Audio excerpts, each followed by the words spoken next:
Sa video natin ngayon, ipapakita namin yung full oil condition check at oil change process gamit ang totoong sasakyan. This is a 2016 na Toyota Altis, automatic transmission, service vehicle, with around 123,872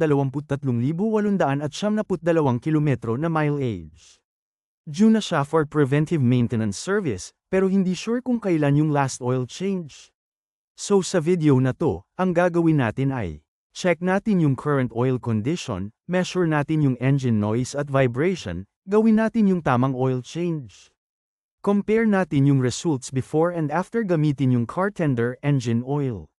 Before tayo magpalit ng oil, importante na may baseline data tayo, para makita natin clearly kung may improvement after. Gagamit tayo ng mga tools na to. Oil condition analyzer, decibel meter para sa ingay ng makina at simple vibration test. Makakatulong to para maintindihan natin yung condition ng engine at performance ng oil. Using the oil analyzer, nag-check tayo ng remaining oil life. Yung oil temperature nasa around 33.8 degrees Celsius, normal range lang during testing. Next, measure natin yung engine noise gamit decibel meter. Nasa around 73.7 to 78.9 decibels habang idle. Based sa initial findings, medyo mataas yung ingay, usually sign to ng higher friction at hindi na optimal yung lubrication. Important indicator to ng performance ng oil sa loob ng makina.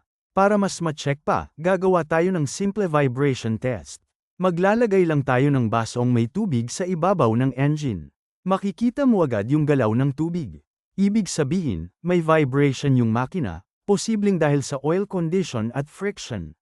May noticeable vibration talaga. So based dito, kailangan na talaga ng oil change at mas magandang lubrication. Kapag luma na yung oil, pwedeng mag-cause ng wear, lower efficiency, at long-term damage.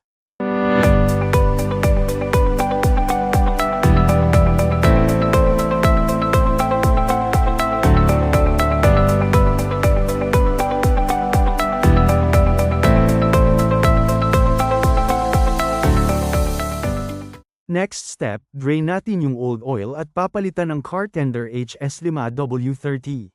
Stay tuned habang tinatapos natin yung oil change at uulitin yung tests.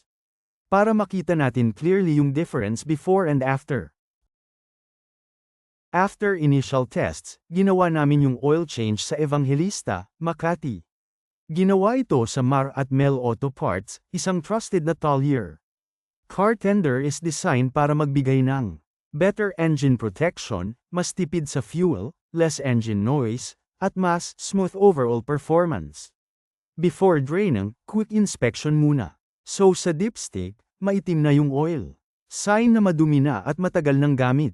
Pagbukas ng cap, may buildup na at dark deposits. Based sa analyzer, nasa around 17.7% na lang yung oil life. Ibig sabihin, pagod na yung oil at malapit na maubos lifespan niya. Tinanggal yung oil filter, then drain yung lumang oil. Kitang-kita na degraded na yung oil. Ginamitan din ng air para matanggal yung remaining oil at dumi.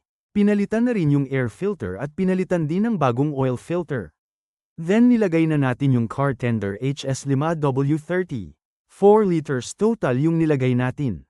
Nag-check tayo sa dipstick, sakto sa level.